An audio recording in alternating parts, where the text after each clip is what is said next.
Alright guys, how's it going? Welcome back. Today I'm going to do a video about the process of buying a used car here in the UK. Many of you have asked me to do this video, so today that's exactly what I'm going to do. Firstly, and this sounds quite obvious, you need to find the car that you actually want to buy. So I always go straight to Auto Trader, but there are lots of others. There's eBay Motors, there's Gumtree, there's Facebook Marketplace, but I always find that Auto Trader has better quality cars, and it's just an easier website to use. The next thing to consider is the seller a dealer, or are they a private party? If they're a private party, you've got no rights whatsoever, so if it breaks, then good luck, you're on your own. If they're a dealer on the other hand, then thanks to the Consumer Rights Act of 2015, you have the law on your side. Which means unless stated otherwise, the car's got to be fit for purpose, it's got to be in good condition, it's got to be as advertised basically. Otherwise you can take the dealer to court. As I've mentioned in other videos, I don't completely agree with the Consumer Rights Act, but that's a topic for another video. But it is something worth considering when you're buying a used car, because if you buy one from a dealer, it just gives the consumer more power, more rights. The next thing you need to do is look at the photographs of the car carefully. This is something I do, I'm terrible for it. I'm a bit of a cynic really the longer I spend in this job.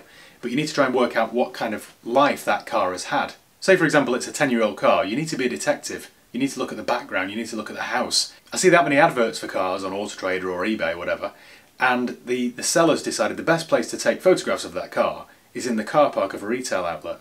And I just think it doesn't look good. First impressions, it's like, well, what's wrong with your house? Are you ashamed of your house? What's wrong with it? An ideal scenario, if you're buying a car privately from a private individual, is if it's parked on a driveway of a nice house, the lawn is nice and manicured, there's no litter outside. Straight away it means if they've got pride in the front garden, they've obviously got pride in their car, and they've probably maintained it and changed the oil. If on the other hand they've decided to take photographs of the car and the car's dirt and they haven't even bothered to clean it, and it's parked next to some wheelie bins and there's a litter on the floor and a child's bike, you just think that car probably hasn't had an easy life. It's probably been neglected. I know you shouldn't always think like this, but trust me, I've been in this job long enough to know that that is often the case. The next thing you need to do is read the advert carefully. I get so many messages from people saying, hey, I've seen this car, what do you think? And I'll read through it and I'm like, you do know it's a Cat D, don't you? It's been involved in an accident. Oh no, I missed that bit. Well, read the advert, it's there. All the information is there for you, so make sure you take it all in. Quite often though, when someone's selling the car privately, they don't know what to include in an advert, so they're sometimes quite vague. Unless of course it's from a dealer, in which case it will be loaded with as much information as possible, usually. So read the advert carefully. The next thing you need to do, once you're happy with the car, the photographs and the description, you need to look at the price. Is it priced competitively? The only way of doing this is to have a look at what else is out there on the market. If you're looking at a Ford Focus and it's priced at £5,000, have a look at what else is out there. Is that a fair price in your opinion? More often than not it will be, because the seller will have priced it competitively. That's usually the case because they want to sell it. When you're happy with the price, the next thing I would recommend you do is do an Mot History Check. Now this is free using the government website. I'll leave the link below so you can click that and have a look for yourself. All you do is go onto the government website, type in the vehicle's registration number, and it will give you all the previous MOT history. It's just dawned on me, if you're new to this, you might not know what an MOT is. Every year in the UK, a used car that's over 3 years old has to have an MOT test. It stands for Ministry of Transport Test. It's basically a test to see if the car's roadworthy or not. A car can pass an MOT, but it can have some advisory items. So for example, if the brakes are wearing low, they're perfectly fine right now, but they're still low, that would be listed as an advisory item. So it's something that you might need to replace in the next 12 months or 24 months. So it is worth doing an MOT history check because everything will be listed there. It just gives you a bit more information so you know what you're dealing with. Then the next thing you need to do is either call or email the seller. Now, I'm terrible for this. I've got a millennial's attitude to phone calls. I much prefer emails or texts. But I would advise the best thing to do is pick up the phone and speak to them. It's the best way to gauge what kind of person they are. And if it's their own car, if they're selling it privately, they will know everything about it, or at least they should do. But what I would advise you do is write some questions down beforehand so that you can ask them. Otherwise you'll just stutter and stammer. So the best thing to do is jot down some questions, things that you want to know, rather than just generic things that you think you should ask. Like for example, instead of asking how many owners has it had, because that's not really relevant, we're coming into spring, coming into summer, so why don't you ask, does the air conditioning work? Have you got both sets of keys? When was the last time it was serviced? Has it had its timing belt replaced? Things like that. They're the kinds of questions you should be asking. People always seem to ask the same old questions. How many owners has it had? How long have you had it? Why are you getting rid of it? Well, you're not interrogating the seller. You want to find out more information about the car. So keep it car related. That's all I'd advise you do. What I always do is try and have an honest conversation. Are there any faults that you're aware of? Please tell me because I'm travelling, X number of miles. So just tell me. I know I'm buying a used car. There will be some faults. So are there any faults you're aware of? I love it when somebody's brutally honest with me. I'd rather them say, well actually the passenger window doesn't work, or the driver's side rear door doesn't unlock. I'd rather know all that before I go and waste my time and go and look. Then before you waste any time or any money booking a train fare or arranging a lift to go and look at the car, you need to do a vehicle history check. This is so important. I've probably bought 4,000 or 5,000 cars over the years, and I've only ever been caught out once, and that was the one time I didn't do a vehicle history check. It's so important. It'll cost you less than £20, but at least then you know that the car won't have been involved in an accident, you know that there's no outstanding finance on it, you know it's not stolen or cloned, or it's had the mileage wound back. It is so important that you do one of these history checks. I always use a company called Car Vertical, who are long-term sponsors of the channel. They just seem to be the most thorough. They tell you everything you could possibly wish to know about the car. They'll tell you how many owners it's had. They'll tell you whether it's been in an accident, or it's got outstanding finance on it, or it's wanted by the police. They tell you everything. They'll even tell you all the old MOT history. They'll tell you whether it's been used as a driving school car or a taxi.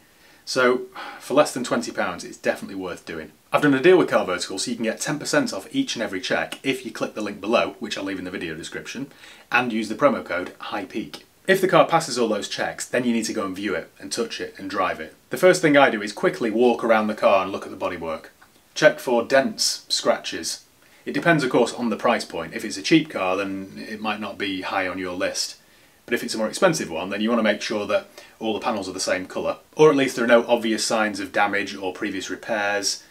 One thing that you can do is check that the number plate on the front matches the number plate on the back, because if it doesn't it means that it might have been involved in an accident. You need to check the tyres, check the tyre tread depth. If you run your fingers along the tyre you'll notice a tyre tread depth gauge. You just need to make sure that they're all above the legal limit. Have a look at the paintwork. Does it look original? Or has it got like an orange peel effect to it? Then you should have a quick look at the panel gaps. Now the panel gaps, unless you're buying a Tesla, sorry Elon, they should all be equal. You should be able to run a coin through the panel gaps and it not touch. If the panel gaps aren't quite right, it's closer at one end and you've got a bigger gap at the other end, then it could be an indication that it's been involved in an accident. And that isn't something that you probably want to buy. Then you need to get inside the car. Does it smell of cigarettes or animals? I mean, that might not bother you, but it would bother me. Have a look at the wear on the steering wheel and the handles and the buttons. Pull the seatbelt out. Does it retract like it should? These are all good tests to do because you can work out whether a car's had a hard life or not. Then you need to start it up and have a play around and make sure everything works. Check all the windows, check the door locks, check the radio, check the reverse camera, check the parking sensors, check the air conditioning. Check everything. Especially if you're buying it privately, because this might be your only one time to check. Then before you even drive it, I'd check through the paperwork. In the UK, we have a vehicle logbook, which is known as a V5. If you're buying a car privately, the car ought to be in the name of the person that you've met, or at least they've got a good excuse as to why it isn't.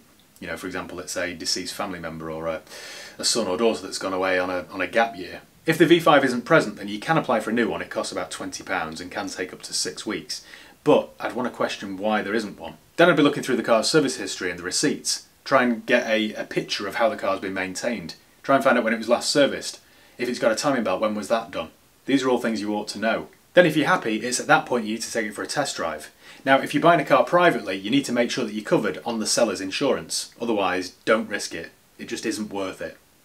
If you're not covered on the seller's insurance, then perhaps just ask the seller if they would drive you around in it.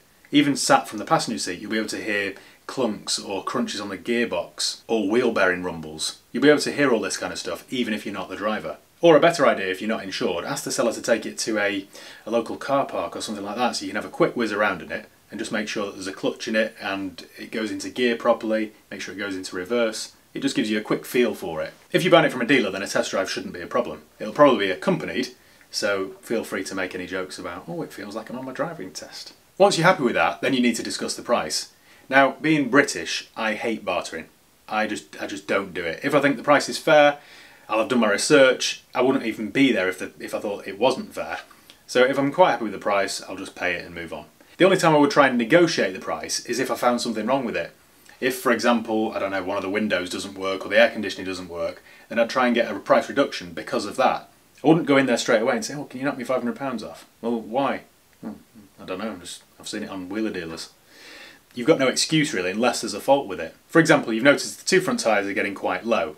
So just say to the seller, if it's a private seller or a trader, I've noticed the two front tyres are getting low. Can you knock me £75 off per tyre and I'll take it as it is? Perfect. They'll respect you more for it, not that that really matters, but you just come across as a bit more of a genuine person. Once you've agreed a price, then you need to pay for it. The simplest way to do that is a bank transfer. For the cheaper cars, I would say perhaps take cash, but people don't like cash these days. So the best thing to do is a bank transfer. If it's a dealer, then you might be into finance or credit card or debit card or that kind of thing. But if you're buying it from a private individual, if it's £3 or less, I would say, perhaps take the cash. If it's more than that, then just do a bank transfer. It'll be instant and safe. The next thing you need to do is change the ownership. Again, if you're buying it from a dealer, they'll take care of all the paperwork for you. But if you're buying it from a private individual, chances are they don't know how to do it either. So I'll leave the link below in the video description, which will take you to the government website so that you can change the ownership online. All you'll need is some information from the V5, like the document reference number and the vehicle registration number, and you'll be able to register you as the new owner. From that point though, you'll need to tax it. In the UK we have something called road fund licence, but it's more commonly known as car tax. From the point of ownership change, you must tax it. Otherwise you could have the car clamped or taken off you. So you must do that. You can do that in a number of different ways. If you take the green slip to a local post office, you can tax it there and then. Alternatively, and much more easily, you can do it online. Again, I'll leave the link below, so if you click that link, it will take you straight to that website and you can tax the car online. All you'll need to do is type in the vehicle registration number and the document reference number from the green slip. And you can pay it all in one go or as a monthly direct debit over 12 months. It couldn't be simpler. Then before you drive it, and this is probably the most important thing, you need to insure it. Now the quickest and easiest way of doing this is going onto a comparison website, Go Compare or Money Supermarket or Compare the Market, whatever it's called. It'll probably take you about half an hour to fill in all the details, the vehicle, your details, your profession, all that sort of stuff, and then it will come up with various different prices. Click the one that you want to go with, and there you go. The whole process of buying a car here in the UK is very easy. I've experienced this in lots of other countries and it is hard work. All you need here is money and access to the internet. You don't need any proof of address, you don't need any ID, you don't need to go to a notary's office, you don't need to pay any sales tax. It's all very straightforward. So that's pretty much it.